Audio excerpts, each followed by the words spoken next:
Hello विद्यार्थी मित्रों, આપણે આગળ વધીએ તો છેલ્લે આપણે મેગ્નેટાઇઝેશન જોયું હતું। આ મેગ્નેટાઇઝેશન જે છે એ કોને કહેવામાં આવે છે? તો કે બાહ્ય ચુંબકીય ક્ષેત્રમાં કોઈ પદાર્થને મૂકવામાં આવે તો એ ચુંબક તરીકે કામ કરે છે, બરાબર? એને શું કહેવાય? મેગ્નેટાઇઝેશન। હવે ચુંબક તરીકે કામ કરતા પદાર્થોના ત્રણ પ્રકાર આપેલા છે। ત્રણ પ્રકારની અંદર પહેલો પ્રકાર છે ડાયમેગ્નેટિક, બીજો છે પેરામેગ્નેટિક અને ત્રીજો છે ફેરોમેગ્નેટિક। સૌથી સારામાં સારું ચુંબક બનાવવું હોય તો આપણે ફેરોમેગ્નેટિક પદાર્થનો ઉપયોગ થશે। એનાથી નબળું બનાવવું હોય તો પેરામેગ્નેટિક પદાર્થનો, કે કાયમી ચુંબક તરીકે કામ ન કરતો, અમુક સમય સુધી ચુંબક તરીકે કામ કરી શકે। એનાથી સાવ બનતું ન હોય તો કેવો પદાર્થ છે? ડાયમેગ્નેટિક પદાર્થ, બરાબર? તો હું અહીં તમને એક ચાર્ટ બનાવી દઉં છું। એ ચાર્ટ જે બનાવું છું ને, એ ચાર્ટ જે છે એ તમારે નોંધ સ્વરૂપે લેક્ચરમાંથી લખતું જવાનું, બરાબર? તૈયારી જે છે એ આપણે લેખાની અંદર જે પ્રશ્ન આપેલા છે, ડાયમેગ્નેટિક પદાર્થ માટે નોંધ લખો, પેરામેગ્નેટિક પદાર્થ માટે નોંધ લખો અને ફેરોમેગ્નેટિક પદાર્થ માટે નોંધ લખો, બરાબર? સૌપ્રથમ ચાર્ટની અંદર એવું છે, આ છે ડાયમેગ્નેટિક પદાર્થ,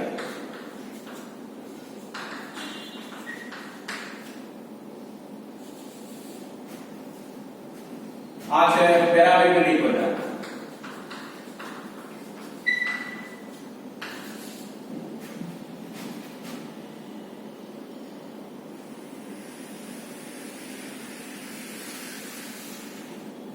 એના પછી આવે છે ફેરોમેગ્નેટિક પદાર્થ।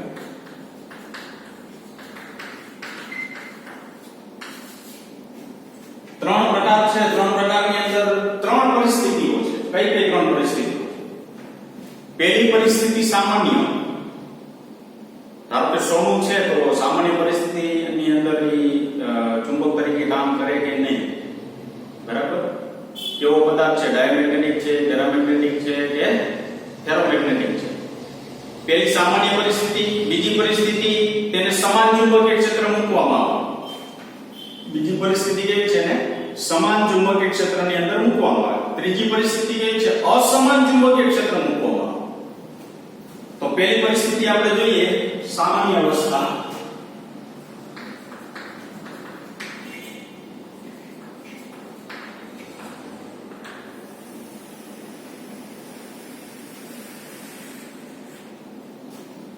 તો સામાન્ય અવસ્થામાં ડાયમેગ્નેટિક પદાર્થની અંદર શું લખી નાખવાની? સામાન્ય પરિસ્થિતિમાં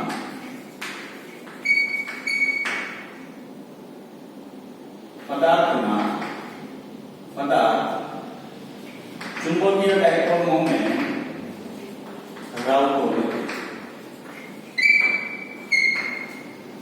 સામાન્ય પરિસ્થિતિની અંદર જો પહેલી વસ્તુ એક વસ્તુ કહી દઉં તમને કે કોઈ પદાર્થ એવો હોય કે એની અંદર ચુંબકીય ડાયપોલ મોમેન્ટ હોય તો એ પદાર્થ છે ને ચુંબક તરીકે કામ કરે। ધારો કે આપણી પાસે પદાર્થ જ એવો છે કે તેની અંદર ચુંબકીય ડાયપોલ મોમેન્ટ છે જ નહીં, તો છે જ નહીં તો એ ચુંબક તરીકે ક્યારે કામ કરે નહીં। હા, કરે ક્યારે? તો કે બાહ્ય ચુંબકીય ક્ષેત્રની અંદર રાખો ને ત્યાં સુધી કામ કરે। બાહ્ય ચુંબકીય ક્ષેત્રમાંથી બહાર કાઢી લ્યો ને એટલે પોતાનું ચુંબક તો ડાયરેક્ટ શું કરી નાખે? નાશ કરે। તો તમારે પહેલો પોઈન્ટ શું લખવાનો? ડાયમેગ્નેટિક પદાર્થ સામાન્ય અવસ્થામાં, તો સામાન્ય પરિસ્થિતિની અંદર તેની ચુંબકીય ડાયપોલ મોમેન્ટ ધરાવતો નથી। તો ચુંબકીય ડાયપોલ મોમેન્ટ ધરાવતો ન હોય કોઈ પદાર્થ, બરાબર? તો એની કુલ ચુંબકીય ડાયપોલ મોમેન્ટ શું થઈ જાય? શૂન્ય। સામાન્ય પરિસ્થિતિની અંદર મોમેન્ટ જ નથી, તો મોમેન્ટ જ ન હોય તો એની ચુંબકીય ડાયપોલ મોમેન્ટ શું થઈ જાય? કુલ ચુંબકીય ડાયપોલ મોમેન્ટ શૂન્ય। કુલ એટલે પરિણામી અથવા ચોખ્ખી અથવા નેટ એવું તો કહી શકાય। સૌથી અગત્યની વસ્તુ હોય તો ઉદાહરણ છે। ઉદાહરણની અંદર તમારે આવું કંઈ થવું જોઈએ નહીં। બિસ્મથ છે, કોપર લેડ, લેડ એટલે શું લખાય? શીશુ, સિલિકોન,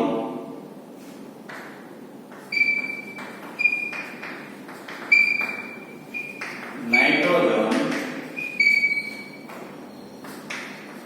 SPPA પાણી, SPPA H2O છે, O2 નથી જોયો ખાસ, એટલે કે H2 એ પાણી અને સોડિયમ ક્લોરાઇડ વગેરે. ઉદાહરણ ખાસ ધ્યાન રાખજો, બરાબર. આ વસ્તુ જે છે ને એ સામાન્ય પરિસ્થિતિની અંદર છે ને એ ચુંબકીય ડાયપોલ મોમેન્ટ ધરાવતા નથી, તેથી ચુંબક તરીકે ક્યારે કામ કરી શકશે નહીં. સાદી ભાષામાં લેવું હોય તો તમે આમાંથી જોયેલું હોય તો પાણી ને મીઠું, બરાબર, સિલિકોન જોયેલું હોય.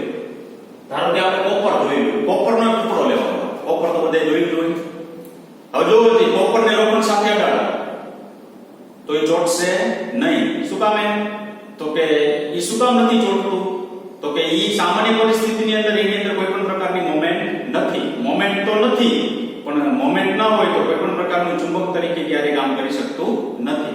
તો તમારે શું કહેવાનું? પહેલો પોઈન્ટ, ડાયમેગ્નેટિક પદાર્થની અંદર નોંધવું છે તો સામાન્ય પરિસ્થિતિની અંદર ડાયમેગ્નેટિક પદાર્થની ચુંબકીય ડાયપોલ મોમેન્ટ હોતી નથી, તેથી કુલ ચુંબકીય ડાયપોલ મોમેન્ટ શૂન્ય. ઉદાહરણ સ્વરૂપે કોણ કહેવાનું?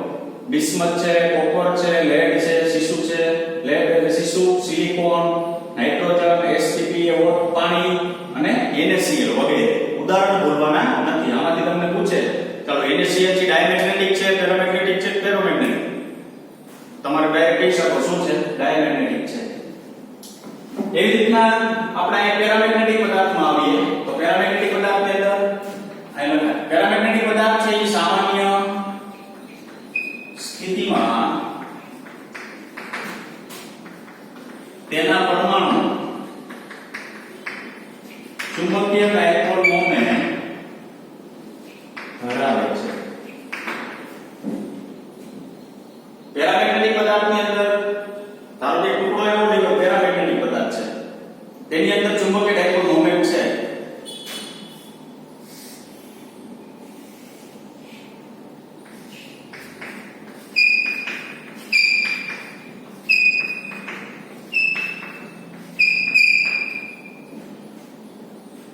પરંતુ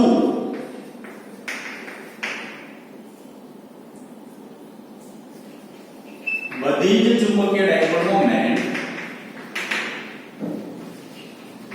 અસ્તવ્યસ્ત હોવાથી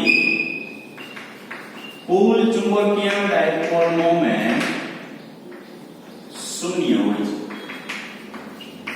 સામાન્ય પરિસ્થિતિની અંદર કોઈ ચુંબક તરીકે ટૂંકમાં કામ કરતું જ નથી. ત્યારે એવો, બરાબર, જો સામાન્ય સ્થિતિમાં તેના પરમાણુ ચુંબકીય ડાયપોલ મોમેન્ટ ધરાવે છે તો ધારો કે ટુકડો લીધો પેરામેગ્નેટિક, એની અંદર એના પરમાણુ છે એ મોમેન્ટની દિશા દરેક તીર છે મોમેન્ટની શું દર્શાવે છે? દરેક દિશા દર્શાવે.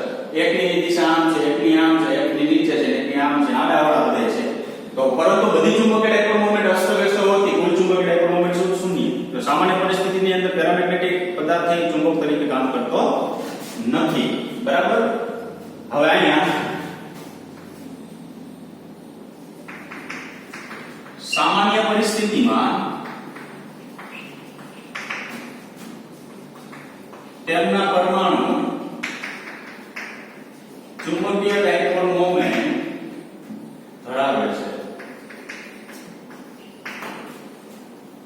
ટૂંકમાં એક વસ્તુ તમને કહી દઉં, ટોટલ આખો ડિફરન્સ કાઢવો હોય ને તો ડાયમેગ્નેટિક છે ને હાવ અલગ પડશે. આના બેના સ્ટેટ લગભગ સમાન આવશે, પેરામેગ્નેટિક અને ફેરોમેગ્નેટિક. સારામાં સારું ચુંબક કેમાંથી બને? ફેરોમેગ્નેટિક. શું કીધું? સામાન્ય પરિસ્થિતિમાં તેમના પરમાણુ ચુંબકીય ડાયપોલ મોમેન્ટ ધરાવે છે, બરાબર. આગળ સામાન્ય પરિસ્થિતિમાં ધરાવે છે, પણ બધા પરમાણુ જે છે ને એની ચુંબકીય ડાયપોલ મોમેન્ટ પાછી કેવી હોય છે? અસ્તવ્યસ્ત હોય છે. તેથી કુલ ચુંબકીય ડાયપોલ મોમેન્ટ કેવી થઈ જાય? શૂન્ય. તેથી કુલ ચુંબકીય ડાયપોલ મોમેન્ટ શું થશે? શૂન્ય. આગળ સોરી, ઉદાહરણ ભૂલાઈ ગયા છે. ઉદાહરણ દેતા ભૂલાઈ ગયા. ઉદાહરણ આપી દઈએ આપણે. ઉદાહરણ છે એલ્યુમિનિયમ છે, સોડિયમ છે, કેલ્શિયમ છે, H2O2 છે અને કોપર ક્લોરાઇડ છે વગેરે. ઉદાહરણ ખાસ યાદ રાખજો. આ બે લાગે હતા, બરાબર, પણ ભૂલાવું જોઈએ નહીં. હવે ત્યાં જઈએ આપણે. ધારો કે આપણી પાસે એક પદાર્થ છે,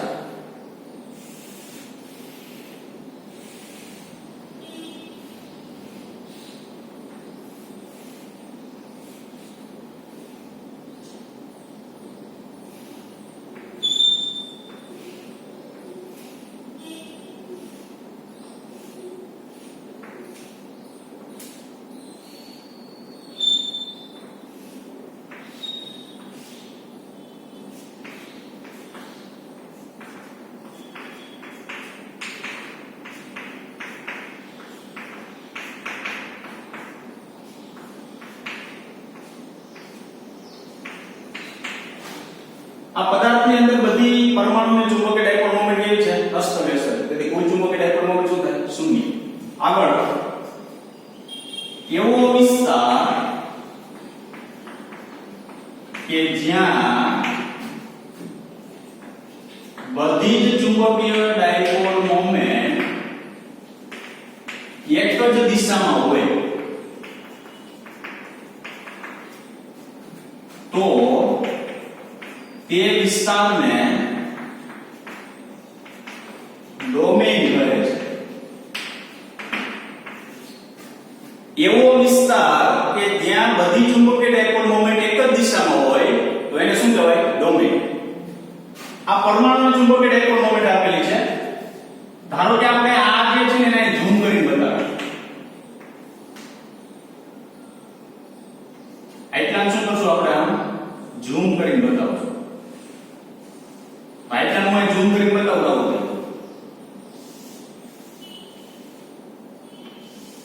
આ પરમાણુની અંદર એમાં અણુઓ જે છે એ ચુંબકીય ડાયપોલ મોમેન્ટ આ દિશામાં જ આમ ગોઠવાય.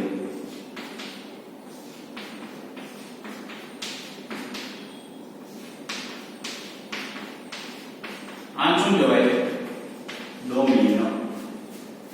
હવે જો આ વિસ્તાર નક્કી કરવામાં આવે તો બધી ઉપર જ હોય.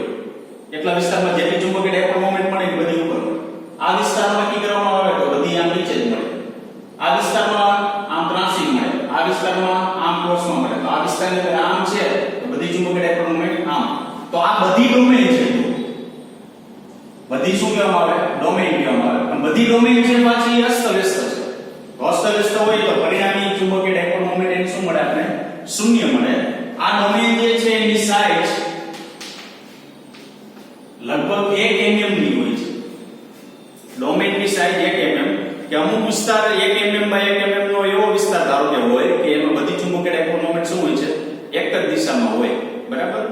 તો એક જ દિશામાં હોય તો એટલા વિસ્તારને શું કહેવાય? ડોમેઇન. તો આ ડોમેઇન કહેવાય. આ ડોમેઇન બધું અસ્તવ્યસ્ત કુલ ચુંબકીય ડાયપોલ મોમેન્ટ શૂન્ય. લગભગ એક ડોમેઇનની અંદર 10⁻11 અણુઓ સમાય છે. લગભગ 10 કેટલા? 11 અણુઓ જે છે સમાય છે અને એની પાસે અણુઓ પાસે શું હોય છે? ડોમેઇન હોય છે. ચુંબકીય ડાયપોલ મોમેન્ટ હોય છે. આ ચુંબકીય ડાયપોલ મોમેન્ટ છે એ કેવી હોય છે? ધારો કે એક જ દિશામાં સમાયેલી હોય છે. બરાબર? તો સામાન્ય પરિસ્થિતિમાં તેમાં પરમાણુ ચુંબકીય ડાયપોલ મોમેન્ટ ધરાવે છે. કુલ ચુંબકીય ડાયપોલ મોમેન્ટ શૂન્ય. આ એવો વિસ્તાર કે બધી ચુંબકીય ડાયપોલ મોમેન્ટ એક દિશામાં હોય તો એ વિસ્તાર શું કહેવાય? ડોમેઇન કહેવાય. આ ઝૂમ કરીને આ બતાવ્યું તમને. બધી આ દિશામાં, બીજા કહેવાય કે બધી ઉપર નીચે આવે. એક ડોમેઇનની સાઈઝ લગભગ એટલા mm હોય છે અને એક ડોમેઇનની અંદર લગભગ અણુઓની સંખ્યા કેટલી હોય છે? 10⁻11 જેટલી હોય છે. ઉદાહરણ લેવું હોય તો આયર્ન, લોખંડ, કોબાલ્ટ, નિકલ,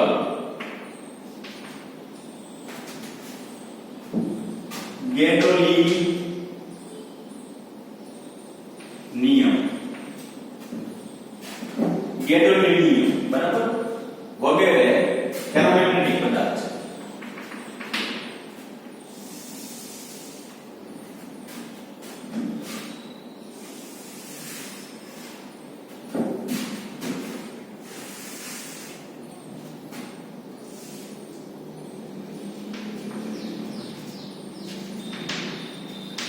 આ બધાની કેવી પરિસ્થિતિ થઈ? સામાન્ય પરિસ્થિતિ. બરાબર? તમને જેની નોંધ પૂછે એનું તમારે ઊભું લખવાનું છે. હવે સામાન્ય અવસ્થામાં કોઈ ચુંબકીય ડાયપોલ મોમેન્ટ ધરાવતા નથી. ટૂંકમાં કુલ ચુંબકીય ડાયપોલ મોમેન્ટ એટલે કોઈ ચુંબક તરીકે ટૂંકમાં કામ કરતું નથી. લોખંડ હોય, આ લોખંડ નથી ને એકી. આપણે કીધું ફેરોમેગ્નેટિક પદાર્થની સારામાં સારું લોખંડ મળે. તો એકી છે ને એ સામાન્ય પરિસ્થિતિની અંદર ચુંબક તરીકે કામ કરતું નથી. ખ્યાલ આવ્યો? બરાબર? હવે હું આગળ જાઉં એટલે સમાન ચુંબકીય ક્ષેત્ર. તો ધારો કે હું આ સમાન ચુંબકીય ક્ષેત્ર દોરું.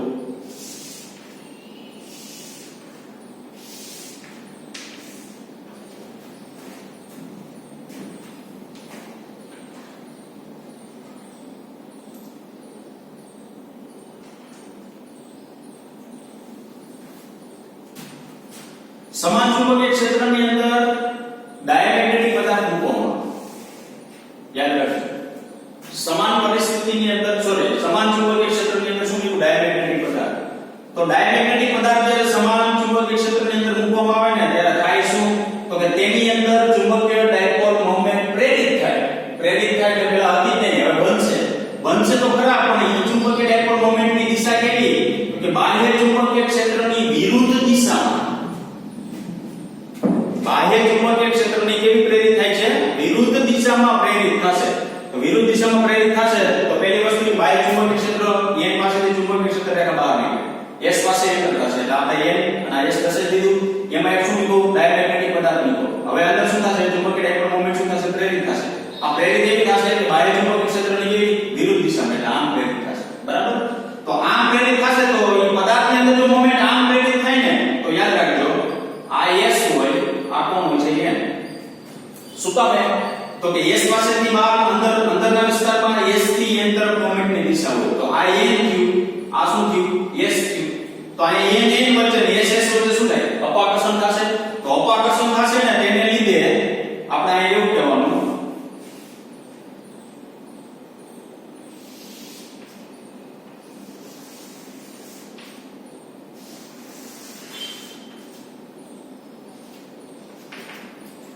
હવે જો આ પરિસ્થિતિનું નિર્માણ શું હું આખું બોલું છું ડાયમેગ્નેટિક પદાર્થને સમાન ચુંબકીય ક્ષેત્રમાં મૂકવામાં આવે ત્યારે અંદરના વિસ્તારમાં ચુંબકીય ડાયપોલ મોમેન્ટ પ્રેરિત થાય છે આ પ્રેરિત થયેલી ચુંબકીય ડાયપોલ મોમેન્ટની દિશા તો કે બાહ્ય ચુંબકીય ક્ષેત્રની દિશા જે છે ને એની કેવી વિરુદ્ધ દિશામાં તેથી બાહ્ય ચુંબકીય ક્ષેત્ર રેખાઓને જે છે દૂર તરફ ધકેલે છે શું કામ તો કે એની વચ્ચે શું થાય અપાકર્ષણ થાય અપાકર્ષણ લીધે રેખાઓ જે છે શું થશે દૂર તરફ ધકેલા છે બીજી વસ્તુ એવી લખેલી છે એમાં કે અંદરના વિસ્તારમાં ચુંબકીય ક્ષેત્ર ઘટશે એટલે મેં એક જ લીટી દર્શાવેલી છે જુઓ બરાબર ટૂંકમાં કાંઈ નહીં કે પદાર્થને એક જગ્યાએ બાહ્ય ચુંબકીય ક્ષેત્રની અંદર મૂકો તો બાહ્ય ચુંબકીય ક્ષેત્રની ક્ષેત્ર રેખાઓ દૂર તરફ આમ ધકેલા છે શું કામ તો કે બે વચ્ચે શું થશે અપાકર્ષણ લીધે એ દૂર જશે અંદરના વિસ્તારમાં ચુંબકીય ક્ષેત્ર શું થશે ઘટશે હવે એના પછી એવું છે આદર્શ ડાયામેગ્નેટિક પદાર્થ જેને કહેવામાં આવે છે સુપર કંડક્ટર આદર્શ ડાયામેગ્નેટિક પદાર્થ સુપર કંડક્ટર એને મિશ્ર અસર કહેવામાં આવે છે શું કહેવામાં આવે છે મિશ્ર અસર જે આ કોર્સની અંદર આપણે નીકળી ગઈ છે જૂના કોર્સમાં નહોતી એના આગળ એક કોર્સ હતો ને બરાબર ત્યારે મિશ્ર અસર હતી શું છે મિશ્ર અસર કે સુપર કંડક્ટર એવી વસ્તુ છે કોણ છે ડાયામેગ્નેટિક એને બાહ્ય ચુંબકીય ક્ષેત્રની અંદર જો મૂકવામાં આવે ને બધી જ ચુંબકીય ક્ષેત્ર રેખાઓને બહાર તરફ ધકેલે ધારો કે આ સુપર કંડક્ટર છે બાહ્ય ચુંબકીય ક્ષેત્રની અંદર મૂકો તો બધી ચુંબકીય ક્ષેત્ર રેખાને શું કરતી બહાર તરફ ધકેલે સિમ્પલ હું અહીંયા સમજાઈ દઉં તમને ધારો કે આ સુપર કંડક્ટર છે અહીંથી મેં ચુંબકીય ક્ષેત્ર આમ લાગુ કર્યું આમ ચુંબકીય ક્ષેત્ર રેખા આવતી હોય ને તો અહીંથી સાઈડમાંથી થઈને આમ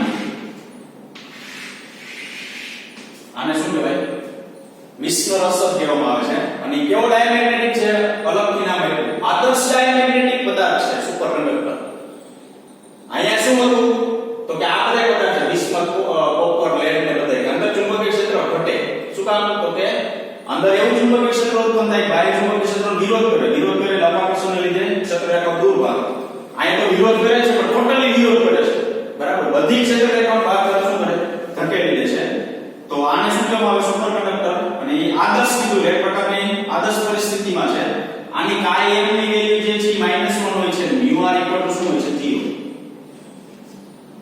કાય એટલે આપણે આગળ ભણી ગયા મેગ્નેટિક સસેપ્ટિબિલિટી માઈનસ માં હોય છે એટલે સુપર કંડક્ટર માટે વાત છે સુપર કંડક્ટર માટે મેગ્નેટિક સસેપ્ટિબિલિટી -1 μr = 0 મેં તમને ઉદાહરણ આપ્યું -1 કેવી રીતના અને 0 કેવી રીતે ત્યારે એવો બરાબર ચાલો આગળ જોઈએ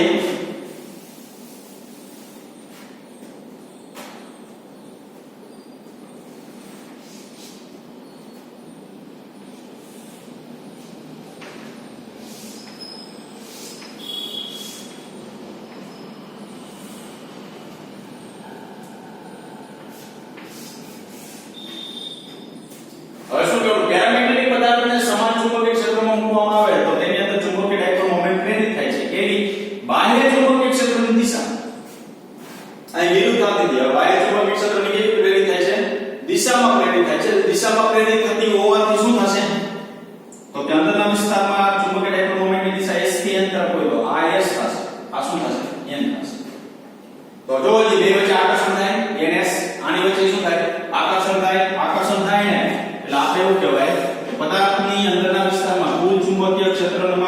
શું થશે? વધારો થશે. વધારો થશે એટલે ક્ષેત્ર રેખા અંદર તરફ આવશે.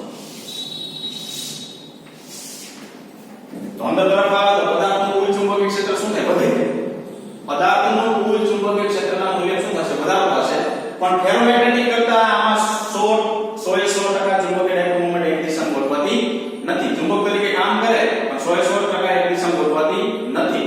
ઉષ્મા ઊર્જાના કારણે, કારણ કે કંઈક ઉષ્મા ઊર્જા ઉત્પન્ન થતી હોય, બળ લાગતું હોય, ઉષ્મા ઊર્જાના કારણે અમુક ચુંબકીય ડાયપોલ મોમેન્ટ શું થશે? નાશ થશે. બરાબર? તો આમાં લગભગ 10⁵ ગણું જે મૂળ ચુંબકીય ડાયપોલ મોમેન્ટ હોય તેના કરતા 10⁵ ગણું ચુંબકીય ક્ષેત્ર ઉત્પન્ન આની અંદર થશે. બરાબર? પેલા મૂકો ત્યારે કાઈ નહોતું. હવે મોમેન્ટ પ્રેરિત થઈ. પેલા તો મોમેન્ટ તો હતી, અસ્તવ્યસ્ત હતી. તમે આમ મૂકો ને ચુંબકીય ક્ષેત્ર એના પર બળ લગાડે બધી આમ દિશા ગોઠવાઈ જશે. ગોઠવાઈ જશે એટલે આ પોતે અંદર કોના તરીકે કામ કરશે? ચુંબક તરીકે. પદાર્થનું કુલ ચુંબકીય ક્ષેત્ર શું થશે? વધારો. કેવી રીતે વધારો? તો કે બાહ્ય ચુંબકીય ક્ષેત્ર તો હતું જ. હવે ચુંબકનું ચુંબકીય ક્ષેત્ર એમાં ઉમેરાઈ ગયું. એટલે પદાર્થ જે છે મેગ્નેટાઇઝેશન થઈ ગયું, કુલ ચુંબકીય ક્ષેત્રનું મૂલ્ય શું થાય? વધારો. એટલે બધી ક્ષેત્ર રેખાઓ એના તરફ ખેંચાશે. બરાબર? તો શું કહેવાનું? પેરામેગ્નેટિક પદાર્થને સમાન ચુંબકીય ક્ષેત્ર મૂકવામાં આવે ત્યારે ચુંબકીય ડાયપોલ મોમેન્ટ પેરામેગ્નેટિક પદાર્થની અંદર પ્રેરિત થશે.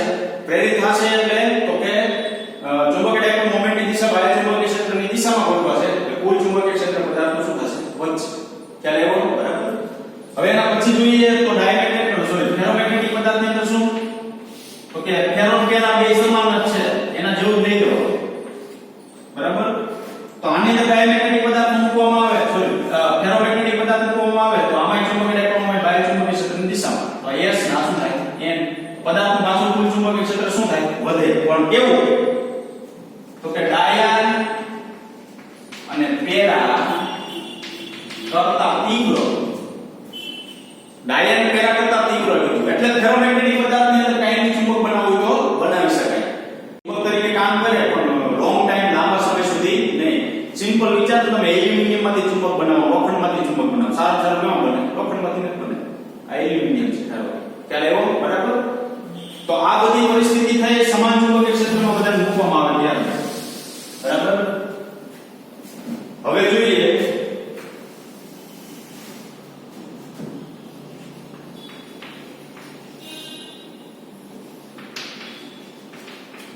અસમાન ચુંબકીય ક્ષેત્ર મૂકવામાં આવે છે. અસમાન એટલે દરેક જગ્યાએ ચુંબકીય ક્ષેત્ર સમાન હોતું નથી.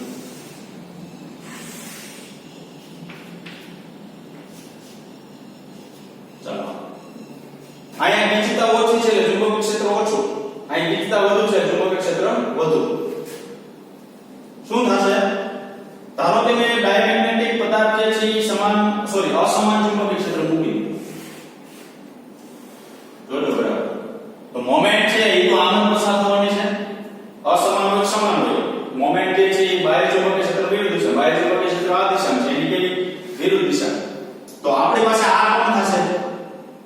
N. આ કોણ થશે? S. તમને રકમની અંદર પરિણામી બળ આમ આપેલું છે.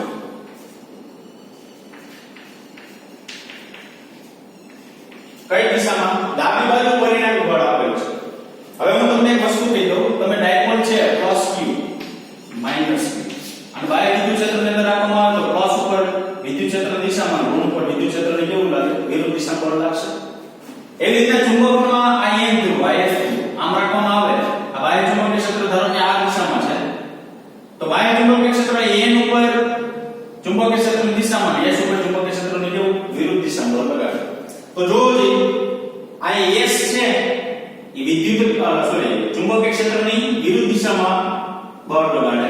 એટલે મારે આ દિશા આમ દોરે. N ઉપર બળ કેમ લાગે? આમ. એટલે દિશા આમ. હવે તો થાશે શું? તો કે તમારી પાસે S પાસે વધુ ચુંબકીય ક્ષેત્રમાં S છે, આ ઓછા ચુંબકીય ક્ષેત્રમાં છે. તો વધુ ચુંબકીય ક્ષેત્રમાં જે હોય ને એના ઉપર બળ વધુ લાગે. ઓછા ચુંબકીય ક્ષેત્રમાં હોય એના ઉપર બળ કેવું લાગે? ઓછું લાગે. તો ઓછું બળ આમ છે, વધુ બળ આમ છે, તો પરિણામી બળ કઈ દિશામાં મળે? ડાબી બાજુ મળે. જો S ની દિશા, S વધુ ચુંબકીય ક્ષેત્રમાં છે તો S ઉપર લાગતું બળની દિશા બાહ્ય ચુંબકીય ક્ષેત્રની વિરુદ્ધ દિશામાં છે. N જે છે ઈ ઓછા ચુંબકીય ક્ષેત્રમાં છે તો એના ઉપર લાગતું બળ બાહ્ય ચુંબકીય ક્ષેત્રની દિશામાં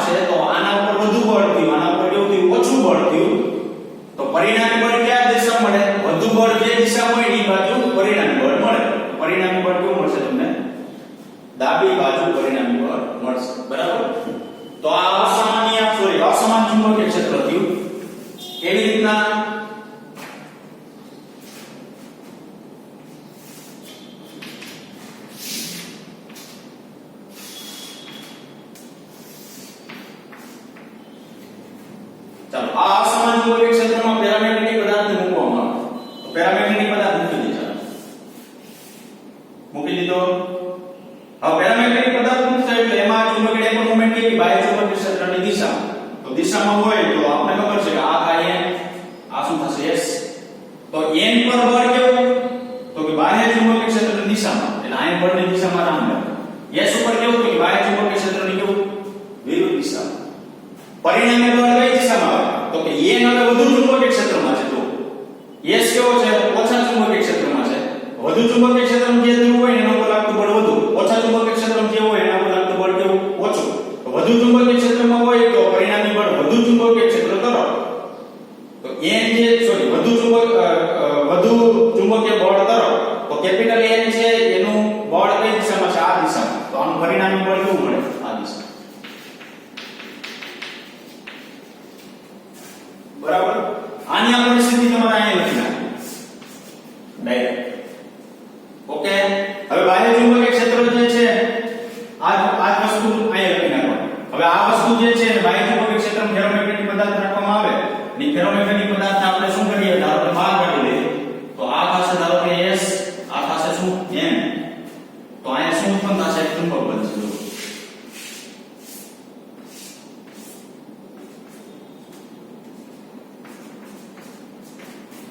કોના તરીકે કામ કરવા મળશે, એક ચુંબક તરીકે કામ કરવા મળશે. એટલે એક આપણે શું પ્રાપ્ત થશે, ચુંબક પ્રાપ્ત થશે. તો આ થયું ડાયમેગ્નેટિક, પેરામેગ્નેટિક અને ફેરોમેગ્નેટિક પદાર્થ. તમારે નોંધ લખવાનું કે ડાયમેગ્નેટિક પદાર્થ માટે આ ઊભું લખવાનું, લખતું જાવ. સામાન્ય અવસ્થામાં આવું બધું હોય છે, સમાન ચુંબકીય ક્ષેત્ર મૂકો તો આમ થાય, અસમાનમાં મૂકો તો આમ થાય. બરાબર, આટલું આપણે આવડવું જોઈએ, નામ ભૂલવાનું નથી. બરાબર, ડાયમેગ્નેટિક, પેરામેગ્નેટિક, ફેરોમેગ્નેટિક પદાર્થની અંદર નામ જે છે આગળ આપણે થવા જોઈએ નહીં. તો આ વસ્તુ જે છે એ ખાસ યાદ રાખવાની છે. ઉદાહરણ જે છે ખાસ આવડવું જોઈએ. સામાન્ય પરિસ્થિતિની અંદર કોઈ ચુંબક તરીકે કામ કરતું નથી. સમાનમાં મૂકો તો જો ખરેખર આ બે વસ્તુ છે ને તમને જેટ સુધી સમાન જ જોવા મળશે. બરાબર, આના કરતા ટોટલી ઓપોઝિટ ડાયરેક્શનની અંદર કોણ હશે, ડાયમેગ્નેટિક પદાર્થ હશે. બરાબર, બસ અહીં સુધી આપણે રાખશું. Thank you very much.